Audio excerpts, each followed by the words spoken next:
देखो, हम लोग संविधान में भाग 4 पढ़ रहे थे। भाग 4 में क्या पढ़ाया गया है? तो राज्य के नीति निर्देशक तत्व, वास्तव में नीति निर्देशक तत्व जो शुरू में था, तो ये बताया गया था नीति निर्देशक तत्व क्या है, तो मूल अधिकार ही है। वैसे मूल अधिकार जो सरकार तुरंत प्रदान नहीं कर सकती है, उनको बाद में देगी। तो शुरू में जब संविधान बनाया जा रहा था, उस समय BN राव इन लोगों ने कहा था कि मूल अधिकार फर्स्ट, जो कि पहले दे दिया जाए, जिनको हम पढ़ चुके हैं, ठीक है। भाग 3 में रखे गए, भाग 4 में ऐसे मूल अधिकार रखेंगे जिनको सरकार तब जब देगी जब उनके पास पैसा होगा, वो सक्षम हो जाएंगे, ठीक। तो मुझे इनको लेकिन बाद में बदल करके राज्य के नीति निर्देशक तत्वों के नाम से रखा गया, ठीक है। अंग्रेजी में इसे कहते हैं DPSP, यानी डायरेक्टिव पॉलिसी ऑफ, क्या बोलते हैं, DPSP, directive principle of state policy, directive principle of state policy, इसको अंग्रेजी में बोल देते हैं, ठीक है। तो इसमें हमने देखो पढ़ लिया था, कहाँ से कहाँ तक पढ़ दिया था। अनुच्छेद ये 36 से 51 तक है। अनुच्छेद 36 से शुरू किया था। 36 में क्या था, तो हमने आपको बताया था 36 में है राज्य। 36 में क्या है, राज्य की परिभाषा, ठीक है। उसके बाद 37 में हमने आपको बताया था क्या है, 37 में न्यायालय में परिवर्तनीय नहीं है। 38 में क्या है, न्याय बताया था, 3 प्रकार का न्याय था, सामाजिक, आर्थिक और राजनीतिक न्याय। 38 के बाद 39 में क्या है, हाँ, समान कार्य के लिए समान वेतन, मतलब चाहे महिला हो चाहे पुरुष हो चाहे मतलब वैसे है, तो उनको समान कार्य के लिए समान वेतन। 39 का था फिर उसके बाद समान अवसर के आधार पर समानता। 39 में क्या था, समान अवसर के आधार पर समानता। 39 के बाद फिर 40 था। 40 में बिल्कुल आप क्या रखना है, ग्राम पंचायत के फेवर में महात्मा गांधी थे, जबकि अम्बेडकर साहब उसके विरोधी थे। 41 में क्या था, कुछ दिशाओं में काम, ठीक है, कुछ दिशाओं में काम, ठीक। 41 के बाद 42 में क्या था, काम जो होना चाहिए कैसा होना चाहिए, न्याय संगत मनोचित, ठीक है। इसके अलावा 43 में क्या था, निर्वाह मजदूरी, इतनी मजदूरी देना है कि कम से कम वो व्यक्ति अपने जीवन को निर्वाह कर सके, है ना। इसके अलावा 43 में ही कुटीर उद्योग आ जाते हैं, ठीक। कुटीर उद्योग वैसे होते हैं जो गाँव में ग्रामीण में किए जाते हैं। तो यहाँ तक हमने कंप्लीट पढ़ लिया था पिछले वीडियो में। अब हम इसके बाद पढ़ते हैं 43 में और जो जोड़े गए हैं, ठीक है।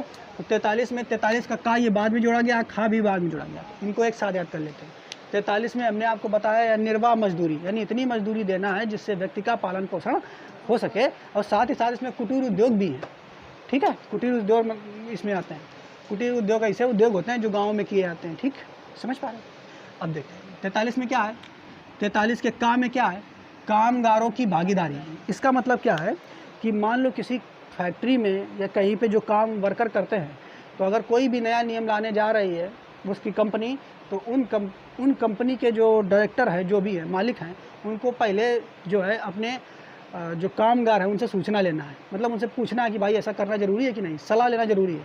बात समझ पा रहे हो, जैसे हम ही हैं कोचिंग चला रहे हैं, तो अब मान लो अचानक हम टाइम चेंज कर दें, हम तुम लोगों को बगैर बताए, तो सही है क्या, नहीं सही है। हम टाइम चेंज कर दें और कर दें कोचिंग जो है 5 बजे से। अब जरूरी थोड़ा 5 बजे से कर देंगे तो सब बच्चे आ ही पाएंगे, असुविधा होगी। तो पहले क्या है, अगर टाइम चेंज करना है तो सलाह लेना ज़रूरी है आप लोगों से। ऐसे ही जो वर्कर होते हैं, ठीक है, उन वर्करों से सलाह लेना ज़रूरी होता है, किसका, मालिक का, कि कोई चेंजेस, कोई नए नियम अगर लागू करने जा रहे हैं तो वर्करों से सलाह लेना ज़रूरी है। तो 43 के काम में क्या जोड़ा गया है, कामगारों की भागीदारी, ठीक। 43 के काम में क्या है, कामगारों की भागीदारी। 43 के खा में क्या है, सहकारी समितियाँ।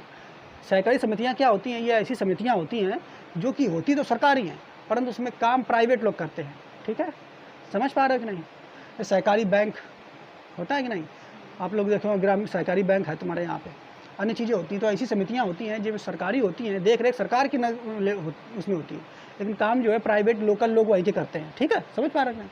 तो 43 का खा, 43 तो मैं याद है, निर्वाह मजदूरी देना है, इतनी मजदूरी की जिससे कि भैया वो उसका जीवन पालन पोषण हो सके। 43 के काम में क्या जोड़ा गया, कामगारों की भागीदारी, मतलब जो वर्कर है उनसे सलाह लेना जरूरी है, ठीक है, किसी कंपनी में। जबकि 43 के खा में क्या, सहकारी समितियाँ, ये 2 जोड़े के बाद 43 का पोर्शन खत्म। अब 44 पढ़ेंगे, ठीक, उसको याद कर लेते हैं। तो 44 में हमें क्या याद कर रहा है, समान नागरिक संहिता।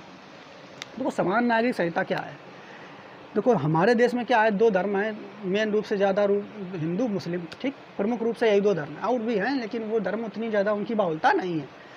तो है क्या कि हमारे देश में जब भारत का विभाजन हुआ था उस समय हिंदू भी थे मुसलमान भी थे। तो क्या था, हिंदू अपने हिसाब से कुछ नियम कायदे कानून उनके होते हैं और मुसलमानों के अपने नियम कायदे कानून होते हैं, समझ पा रहे हो। जैसे हिंदू में क्या है, विवाह होता है तो विवाह में 7 फेरे वो लेते हैं, उसके बाद पता नहीं कौन कौन दुनिया भर की रस्में होती हैं। क्योंकि मुस्लिमों क्या है, जब विवाह होता है तो हिंदू में नारियल वाले फोड़ा जाता है, प्रसाद प्रसाद क्योंकि मुसलमानों का जब विवाह होता है तो उनसे पूछवाया जाता है, फेरे वेरे कुछ नहीं होते हैं, उनसे पूछवाया जाता है निकाह कबूल है तो बोलते हैं कबूल है। जब कबूल हो जाता है तब फिर छुआरे बांट देते हैं यही तो होता है, छुआरे दे के बांट देते हैं सभी को। और जबकि हिंदू धर्म में जब होता है तो उसमें ये लड्डू वगैरह और ये सब चीज़ें बांटते हैं, ठीक। तो उनका अलग अलग सिस्टम है, नियम कायदे कानून अलग है, ठीक। मतलब ये है कि हिंदू के नियम अलग हैं और मुस्लिमों के नियम अलग हैं, उनको नियमों को अलग अलग रखा गया है, समझ पा रहे हो नहीं। तो ये उस समय क्या था, जब हमारे देश का संविधान लागू किया गया था उस समय इन सभी के लिए समान नियम जो है वो नहीं लागू थे। सभी कोई भी धर्म अपने नियम के हिसाब से करेगा। अभी भी विवाह जो है वैसे कर सकता है, लेकिन दंड का प्रावधान जैसे, तो मान लो दंड का प्रावधान जो है हमने आपको बताया था, जैसे मुस्लिम के जो धर्म होता है तो उसमें क्या होता है, जो शरिया का कानून लागू होता है उन लोगों का होता है। तो जो मान लो किसी व्यक्ति ने अगर चोरी कर लिया तो चोरी करोगे तो हाथ काट दिया जाता है, समझ पा रहे हो। उनमें ये इस तरीके से उनमें कानून नियम कानून कायदे हैं। उसके अलावा तलाक, मुस्लिमों में तलाक का प्रावधान होता है ठीक, बोल दिया बस किसी महिला ने अगर कुछ लड़ाई झगड़ा हो गया मान लो किसी वजह से, तो बस पुलिस बस 3 बार बोल दिया तलाक तलाक तलाक, लो उसकी ज़िंदगी ख़राब है। तो ये सही नियम नहीं है, लेकिन हिंदू धर्म में ऐसा नहीं है, लेकिन वो दे भी सकते हैं, हिंदू धर्म वाले तलाक भी दे सकते हैं, लेकिन ये लिखित रूप से देते हैं, समझ रहे हो। वसीयत में बात करेंगे तो वसीयत में क्या होता है कि हिंदू धर्म में जो वसीयत का मतलब जो जायदाद है, ठीक है, उस पर अधिकार लड़के का होता है। हिंदू धर्म में प्रमुख रूप से ये दिया गया है। मतलब मान लो पिता है, ठीक, तो पिता का लड़का हो गया तो मेन रूप से लड़कों का दिया जाता है कि अगर नई संतान हो गई तो उसमें लड़कों का वसीयत दे उसके नाम हो, क्योंकि लड़की में का उसमें प्राथमिकता नहीं रखी जाती है ना। अब मान लो ये लड़का है और लड़का का फिर लड़का हो गया तो फिर जो संपत्ति है वो उसको मिलेगी, ठीक, ऐसा होता है।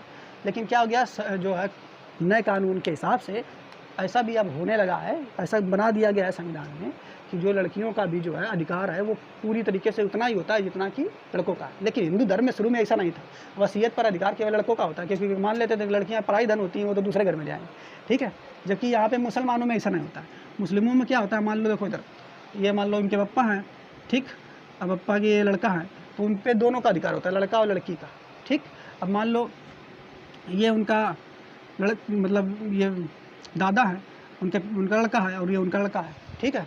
तो दादा ये जो है अगर मान लो इनके पिताजी ख़त्म हो गए, ठीक है, तो ये दादाजी जो चाहेंगे अपने हिसाब से अपनी वसीयत को दे सकते हैं।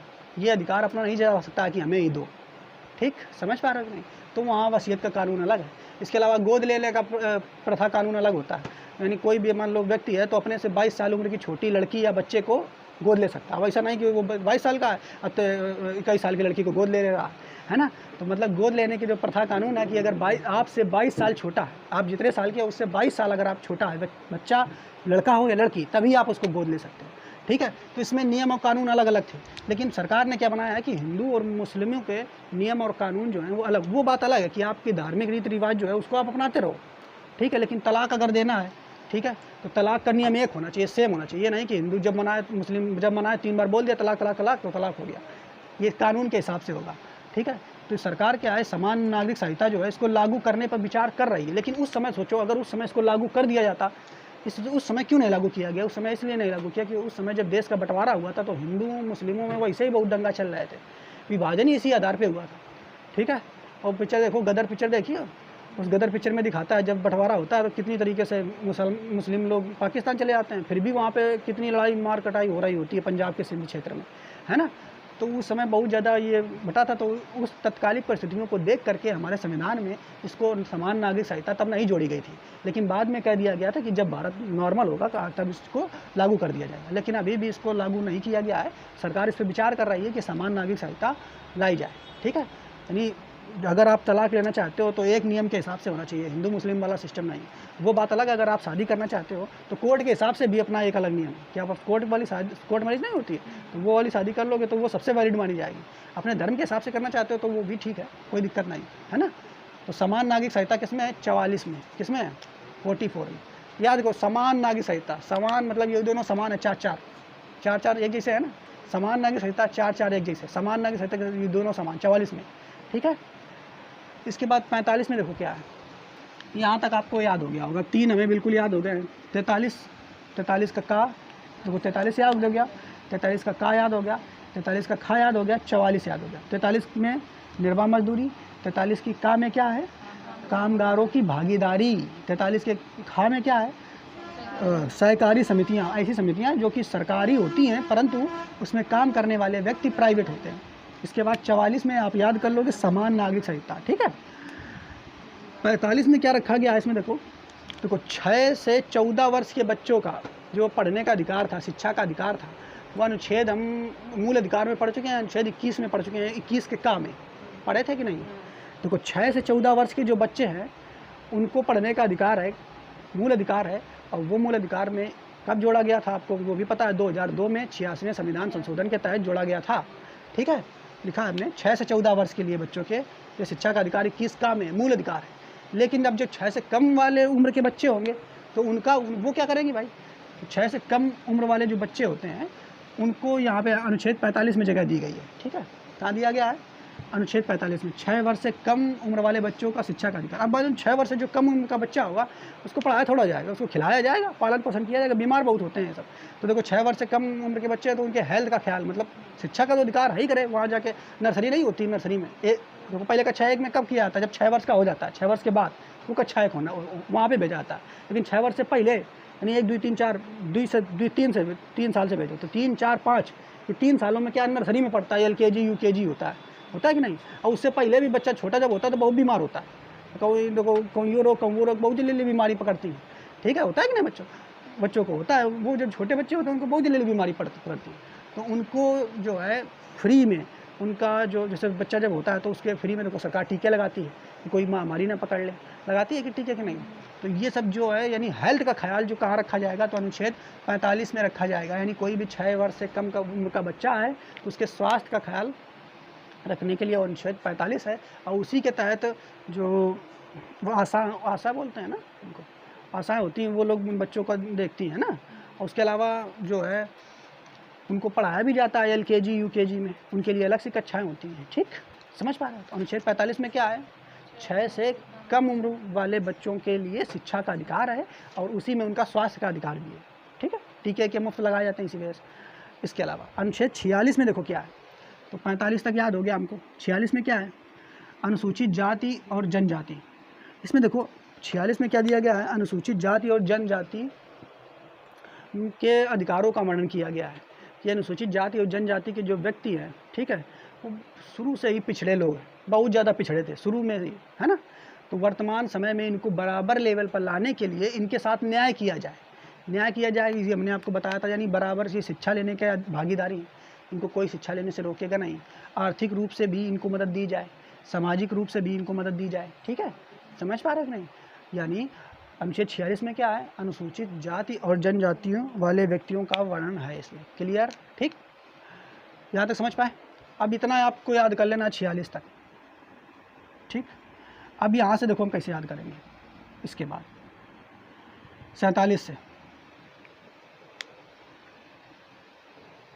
हाँ, अब देखो मान लो यहाँ पे कोई एक व्यक्ति है, ठीक।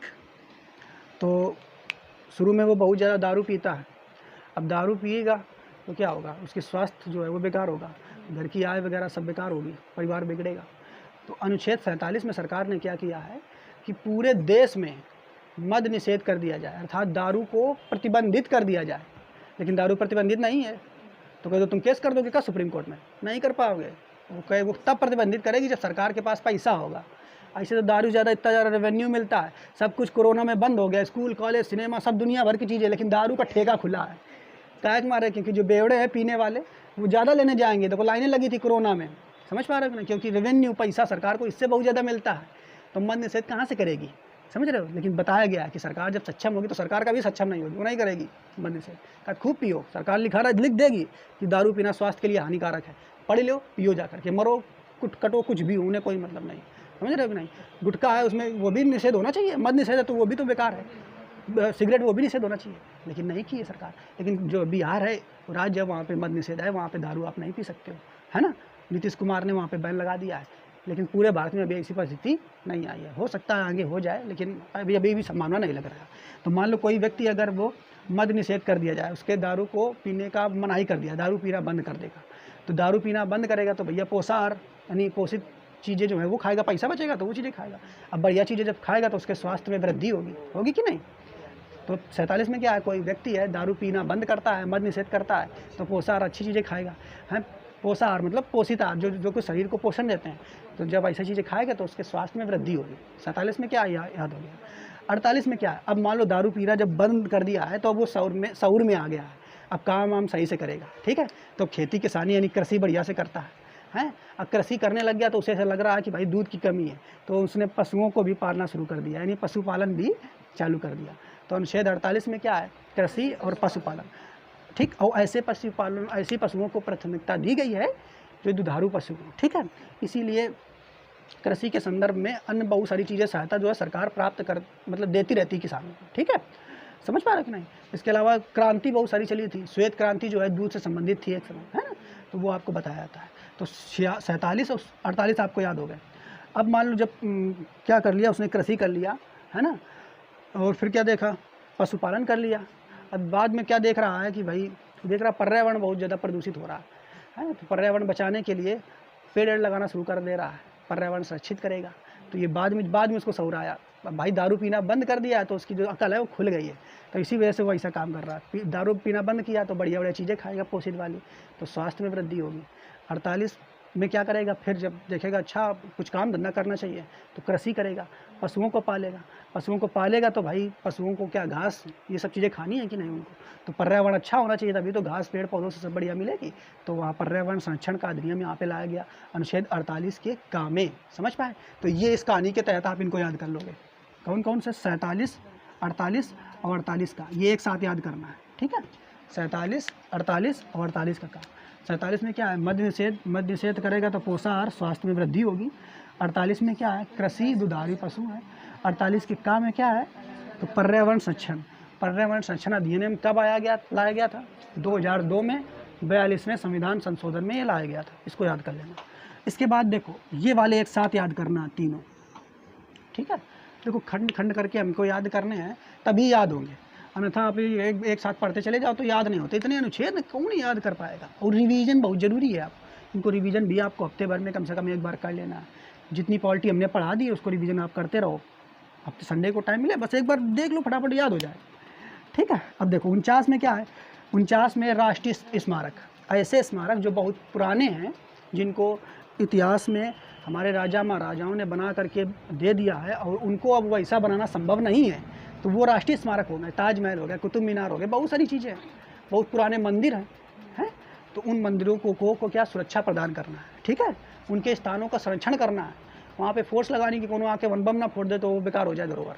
अब ताजमहल के पास अगर इतनी फोर्स ना लगी हो तो वहाँ कोनो आतंकवादी जाकर लगा दे बम, है।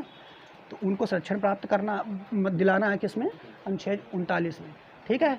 अनुच्छेद 39 में क्या है, राष्ट्रीय स्मारक का संरक्षण, ठीक, उनके स्थानों का संरक्षण। उसके बाद अनुच्छेद 50, इसको याद कर लेते हैं। अनुच्छेद 50 में क्या है, देखो 50 में क्या है, कार्यपालिका और न्यायपालिका को बिल्कुल अलग रखा गया है। कार्यपालिका क्या होती है, कार्यपालिका उसे कहते हैं जिसमें सरकार कार्य करती है, ठीक है। और न्यायपालिका किसे कहते हैं, तो न्यायपालिका हम सुप्रीम कोर्ट, ठीक है, हाई कोर्ट, इनको कहते हैं न्यायपालिका। तो इसका मतलब क्या है, कार्यपालिका और न्यायपालिका को बिल्कुल अलग रखा जाएगा, इनसे एक दूसरे से कोई मतलब नहीं है, 50-50 मतलब अलग अलग रखना है इनको, समझ पा रहे हो कि नहीं। तो 50 में क्या है, कार्यपालिका और न्यायपालिका को बिल्कुल अलग रखना है, समझ रहे हो कि नहीं। हमने बताया भी था कि अगर कार्यपालिका यानी प्रधानमंत्री मोदी जी जो है न्यायपालिका के साथ मिल जाएंगे, हैं, उनकी बात सुनने लगी न्यायपालिका पूरी तरीके से, तो वो कुछ भी करवा सकते हैं। विरोधी पार्टियों के जितने नेता हैं उनको जेल में डलवा देंगे, इनको पकड़ के डाल दो, इन्होंने अपराध किया है। तो कार्यपालिका और न्यायपालिका बिल्कुल अलग रहेगी। अब यहाँ तक तो ठीक है, यहाँ तक हमने अपने देश के बारे में बहुत चीज़ें पढ़ ली हमने, है ना, कैसे अनुसूचित जातियों को देना है, कैसे छोटे बच्चों को पालन पोषण देना है, कोई पियक्कड़ है दारू वाला तो उसकी दारू बंद करानी है। अब वो दारू बंद करेगा तो कृषि कराएंगे, पर्यावरण संरक्षण कराएंगे, बहुत सारी चीज़ें कर ली हमने। लेकिन लास्ट में हम क्या करेंगे, अनुच्छेद 51 में अंतिम में हम देखेंगे, विदेश के बारे में भी देख लेते हैं, अंतर्राष्ट्रीय स्तर पर सोचेंगे। अंतर्राष्ट्रीय स्तर मतलब पूरे देश में, तो अंतर्राष्ट्रीय स्तर पर हम ये सोचेंगे कि पूरे जो वर्ल्ड है, तो वर्ल्ड में शांति को बढ़ावा देना है, ठीक है। शांति को बढ़ावा का मतलब समझ रहे हो कि हमको अपनी तरफ से लड़ाई नहीं करना है किसी से, ठीक, हमें बस यही करना है कि दूसरे देशों से लड़ाई नहीं करना है, उनसे प्रेम पूर्वक रहना है। लेकिन इसका मतलब ये नहीं कि कोनो दूसरा देश हमारे ऊपर चढ़ाई करेगा आकर के हमारे ऊपर आतंक ढाएगा तो हम चुपचाप सह लेंगे, है ना। पाकिस्तान यही करता है, तो जैसा वो करेगा तो उसको जवाब दिया जाता है। तो अनुच्छेद 51 में क्या है, अंतर्राष्ट्रीय सुरक्षा में वृद्धि या अंतर्राष्ट्रीय शांति सुरक्षा में वृद्धि, यानी हमें शांति को फैलाना है पूरे, और भारत यही करता आया है, सदियों से यही करता आया है। ठीक है, समझ पा रहे हैं कि नहीं? तो अब हमको उम्मीद है ये सब चीज़ें याद हो गई होंगी। एक बार फिर से इनको रिकॉल कर लेते हैं। तो देखो अनुच्छेद 43 में क्या है, अनुच्छेद 43 पूछ रहे हैं। 43 में क्या है, निर्वाह मजदूरी। अनुच्छेद 43 में क्या है, निर्वाह मजदूरी। अनुच्छेद 43 के का में क्या है, कामगारों की भागीदारी। अनुच्छेद 43 के खा में क्या है, सहकारी समितियाँ। अनुच्छेद 44 में क्या है, समान नागरिक संहिता। 44 तक याद हो गया। अनुच्छेद 45 में क्या है, 6 वर्ष से कम आयु के बच्चों के लिए शिक्षा और स्वास्थ्य का वर्णन किया गया है। तो कितना हो गया, 46, 45, 45। 46 में क्या है, अनुसूचित जाति यानी SC और ST, ठीक, कि उनके साथ न्याय किया जाए, 3 प्रकार का न्याय है उसका वर्णन किया गया। 46 के बाद 47 में क्या बताया गया है, हाँ 47 से बिल्कुल याद करना कहानी वाली। 47 में मद निषेध करोगे तो पोषाहार बढ़िया चीज़ें खाओगे तो स्वास्थ्य बढ़िया होगा। फिर उसके बाद 47 के बाद 48 में, अब भैया वो उसको शऊर आएगा तो 48 में कृषि करेगा, पशुपालन करेगा। 48 के काम में क्या है, पर्यावरण संरक्षण 2002 में जोड़ा गया था। कौन संविधान संशोधन में जोड़ा गया था, 22वें संविधान संशोधन में जोड़ा गया था। 48 का क्या हो गया, 49 में राष्ट्रीय स्मारक, हमको सही करना है। 49 के बाद 49 ही तो है, 49 के बाद फिर कौन है, 50। हाँ 50 में क्या है, कार्यपालिका न्यायपालिका अलग अलग रखना है, इनका काम बिल्कुल अलग है। ठीक है, एक दूसरे से। 51 में क्या है, हमें अंतर्राष्ट्रीय शांति सुरक्षा में वृद्धि करना है। ठीक है, तो उम्मीद है आपको ये सब चीज़ें समझ में आ गई होंगी। एक बार शुरू से 36 से लेकर के 51 तक बिना देखे आप अपनी कॉपी पर लिखोगे, जा करके जब खाली बैठे हो, पहले 36 में क्या 27 में ऐसे करोगे एक बार, तो सब चीज़ें याद हो जाएंगी। ठीक है, आगे आप बात 5 पढ़ेंगे, इसको आप लोग रिकॉल कर लेना।